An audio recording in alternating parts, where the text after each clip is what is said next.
1945 was the final year that ended the nightmare of World War II, bringing relief back into the world and revealing the last pieces of the crumbling Axis powers.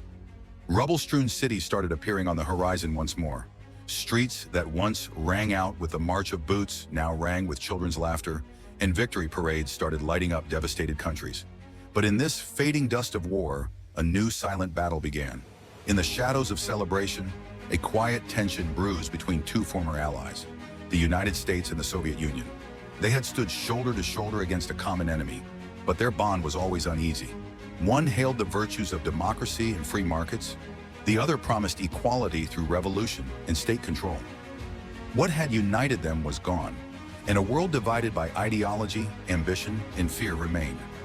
This is the story of how the frost started, of how the seeds of mistrust sown during the war would germinate into a decades-long standoff. How on earth did two nations that had once stood together in triumph become fierce rivals locked in a struggle for world dominance? Come and meet the secret history of the Cold War. It was 1945. The world had just experienced the worst war it had ever known, and Europe, once the powerhouse of any civilization, had become a wasteland. Cities were in shambles, their skyline chopped jaggedly. Millions of people were displaced.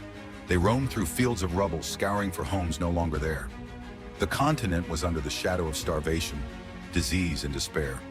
The wounds of war ran equally deep across Asia, where the fall of Japan heralded the close of an era of imperial conquest, but at the cost of such human imagination. Human beings looked for peace and order in the ruins, but the balance of power had tipped. Europe's old empires of the British, the French, and the German force were weakening their presence. Replacing them were two superpowers poles apart in terms of ideology, ambition, and a vision for the future. It emerged as a giant capitalist country with booming war-won production. Industries intact and the homeland unscathed by the war, the USA came to symbolize prosperity. Technological attainments, from radar to the atomic bomb, reflected America's technological edge. The dollar became the world's currency. American culture, whether jazz or Hollywood, began to sweep across borders, signaling a nation on the rise. On the other side was the Soviet Union, a socialist powerhouse. The USSR had paid a horrific price for victory, over 20 million dead, cities like Stalingrad and Leningrad left in ashes. Yet it emerged with a military unmatched in Europe, and a leader, Joseph Stalin, determined to expand Soviet influence. The Red Army left no stone unturned in its march across Eastern Europe, but did not take over all those newly liberated lands without imposing many strings.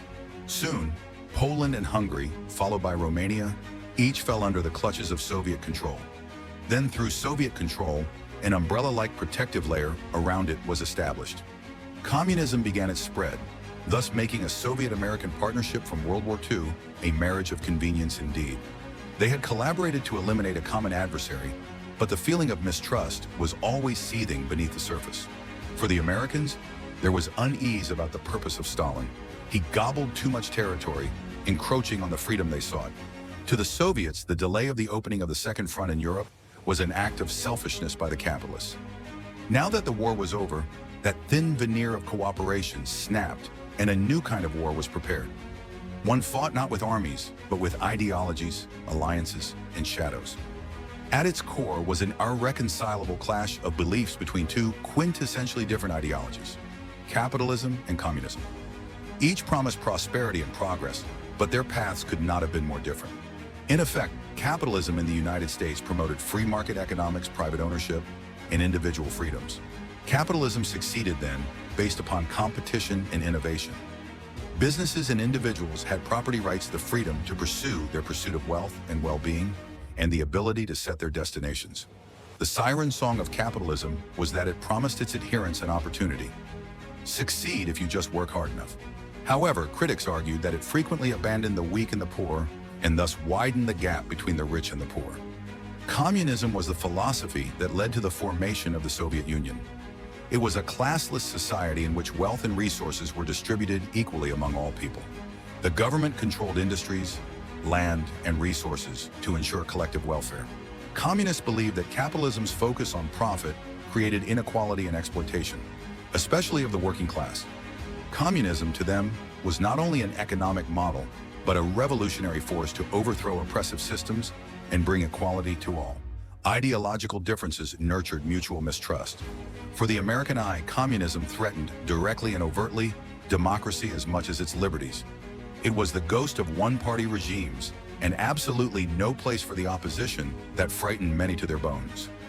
Western leaders, when the rise of totalitarian states was already on everyone's agenda. U.S. policymakers are now ringing alarm bells over the so-called Red Menace, portraying communists as subversive agents against democratic institutions.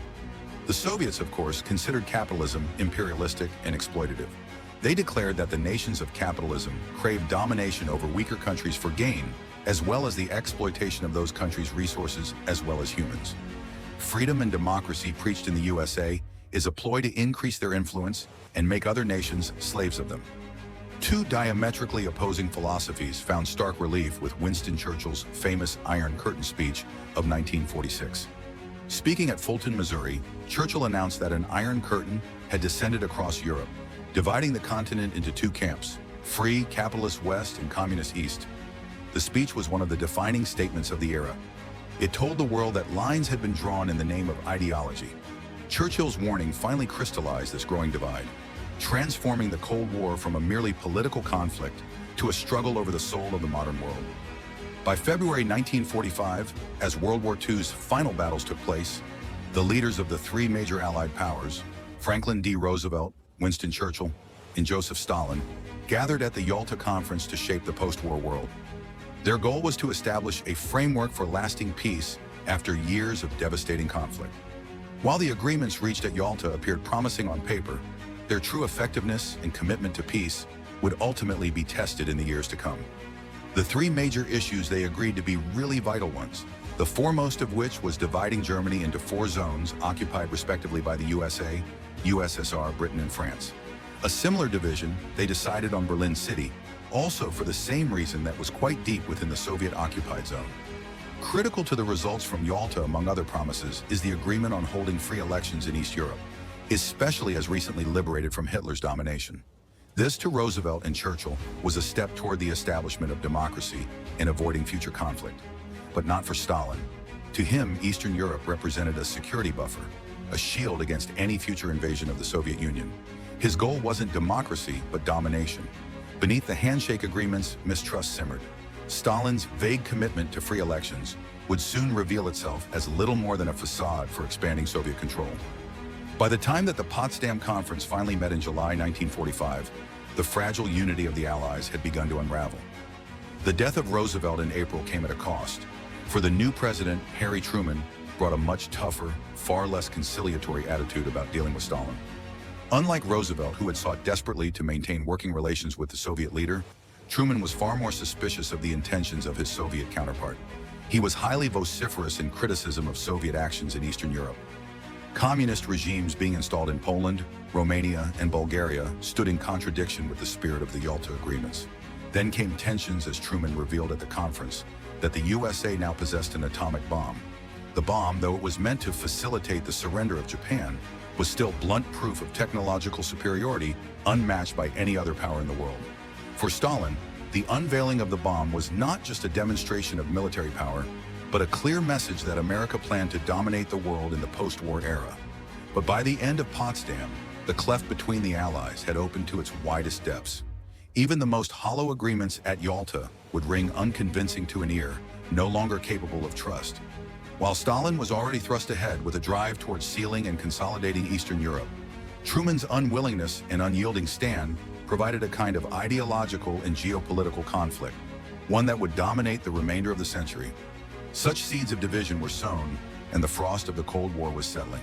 In the post-World War II scenario, Germany had become the battleground of the Cold War divided nation, and in many ways became the symbol of the global confrontation between capitalism and communism. In the Yalta Conference, the Allies had already agreed on dividing Germany into four occupation zones, one controlled by the United States, the Soviet Union, Britain, and France, respectively. Though separated, Berlin still was the national capital that was situated very deep in the Soviet zone, hence a microcosm of brewing conflict. Meanwhile, the Americans, British, and French in the West were trying their best to reshape their zones, using the precept of capitalism so that democratic governmental structures would regain the economy they thought an upbeat Germany would herald stability for all of Europe. However, the Soviet Union raised a communist government and integrated its area into the socialist bloc in the East. A united and powerful Germany, of course, was a significant and palpable threat to Soviet security for Stalin. The wounds from the invasion of Nazi Germany were still open and fresh, and he was certainly not going to allow Germany to become a platform for an attack on the USSR once again. The situation was so grave that Berlin itself became a pressure point. West Berlin existed as an island in the sea of communism, surrounded by the Soviet-controlled zone, like a bastion of capitalism. Hundreds of thousands of East Germans headed for the West. For the Soviets, West Berlin was like an open wound, glaringly omitting the presence of capitalism within their sphere of control. In addition to all these, the Marshall Plan that the USA introduced in 1947 contributed to this escalation of tension. It was an economic aid program that aimed at rebuilding war-torn Europe on free market principles, offering financial aid to any country that adopted such principles. Although it supported Western Europe, Stalin saw it as a challenge directly to Soviet authority. For him, the plan was not just about economic recovery.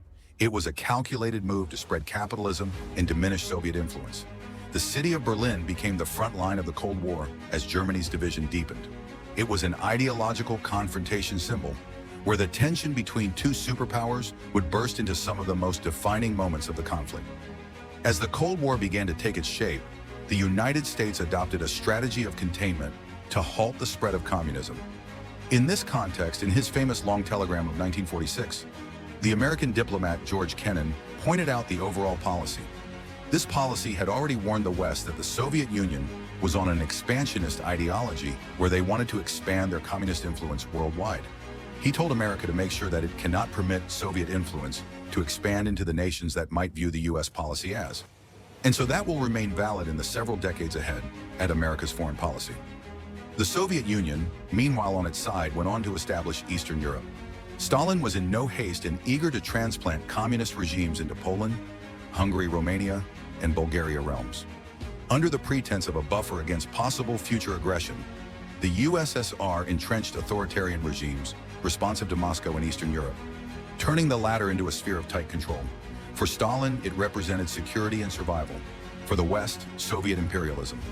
Communists would not halt at the odor for America. This fear was encapsulated in the domino theory, which postulated that if one nation fell to communism, neighboring countries would fall like a row of dominoes. This point increased the American impetus to neutralize Soviet movements and started the very hot battle for ideology that would form the future world. These small sparks would quickly fuel a global, full-fledged Cold War, where both were desperate to outwit each other. There was a point in time, the year 1947, which would usher the Cold War in the face of the globe. In March, U.S. President Harry Truman declared the Truman Doctrine, pledging to defend free peoples around the world from the spread of communism. This doctrine was not just a policy, but a bold declaration of America's commitment to counter Soviet influence wherever it emerged, starting with financial aid to Greece and Turkey to prevent them from falling into communist orbit. Soon after, the USA announced the Marshall Plan, a comprehensive economic aid package for rebuilding war-torn Europe. It stabilized Western Europe, further solidified the economic dominance of America, and made those countries firmly pro-capitalist. It spelled an immediate challenge for Stalin, who responded to it by establishing the Common Form as a tool to strengthen the Soviet hold on Eastern Europe and to deliver ideological consistency in the communist world. By 1947, it had grown into an almost purely political division of East and West, where the combination of politics and economy instilled differences in profound depths between the two parties. Frost was just setting out as both superpowers dug in for a long, bitter fight. The world embarked on a rivalry journey that would rewrite the rules for living, relationships, and international politics for many decades to come.